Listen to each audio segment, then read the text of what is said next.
IAS institute నిర్వహిస్తున్న all India scholarship exam pass అవ్వండి. 2 years ఫీజులో 50% మాత్రం.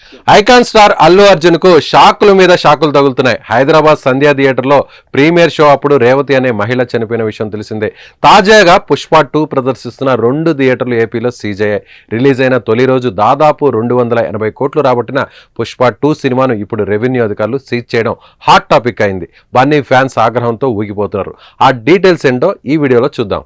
సీఎం చంద్రబాబు నాయుడు ప్రాతినిధ్యం వహిస్తున్న కుప్పంలో పుష్ప సినిమాపై కక్ష సాధింపు చర్యలు అధికమయ్యాయని విమర్శలు వెల్లువెత్తుతున్నాయి. అల్లు అర్జున్ నటించిన లేటెస్ట్ మూవీ పుష్ప 2 ప్రదర్శిస్తున్న థియేటర్లు సీజుకు గురవుతున్నాయి. కుప్పంలో పుష్ప 2 సినిమా షో నడుస్తుంటే లక్ష్మీ మహాలక్ష్మి థియేటర్లను రెవెన్యూ అధికారులు సీజ్ చేశారు. మరో ట్విస్ట్ ఏంటంటే ఈ 2 థియేటర్లు టీడీపీ సీనియర్ నేత బీసీ నాగరాజుకు చెందినవే. అలాంటిది ఆ నేత థియేటర్లు కూడా సీజ్ చేయడం ఇప్పుడు తీవ్ర చర్చనీయాంశంగా మారింది. లక్ష్మీ మహాలక్ష్మి థియేటర్లను ఎందుకు సీజ్ చేయాల్సి వచ్చిందని ఆరా తీస్తే ఈ 2 థియేటర్లకు ఎన్ఓసీలు లేవని తెలుస్తుంది. రెన్యువల్ చేయించుకోకపోవడం వల్లనే సీజ్ చేయాల్సి వచ్చిందని అధికారులు చెబుతున్నారు. అయితే రెన్యువల్ చేయని థియేటర్లన్నీ ఇలానే సీజ్ చేస్తున్నారని బన్నీ ఫ్యాన్స్ ఆవేశంతో ప్రశ్నిస్తున్నారు. కేవలం ఇది రాజకీయ కక్ష సాధింపు చర్య అంటూ మండిపడుతున్నారు. బన్నీ రికార్డులను తట్టుకోలేకపోతున్నారని ఆరోపిస్తున్నారు. కుప్పంలోని లక్ష్మీ మహాలక్ష్మి థియేటర్లో పుష్ప సినిమా స్క్రీన్ అవుతోంది. అయితే ఆ థియేటర్లో లైసెన్స్ రెన్యువల్ చేసుకోకుండా నో అబ్జెక్షన్ సర్టిఫికేట్ లేకుండా థియేటర్లు నడుపుతున్నారంటూ అధికారులు ఆ యాజమాన్యాలకు ఇటీవల నోటీసులు ఇచ్చారు.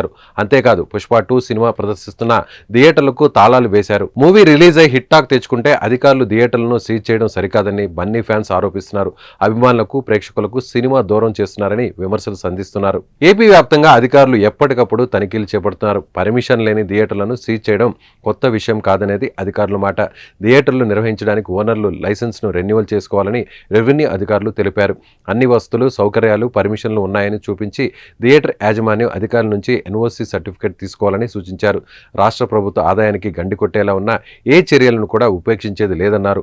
అందులో భాగంగా థియేటర్లో తనిఖీలు చేపట్టి పర్మిషన్ లేని వాటిని మాత్రమే సీజ్ చేస్తున్నట్లుగా అధికారులు తెలిపారు.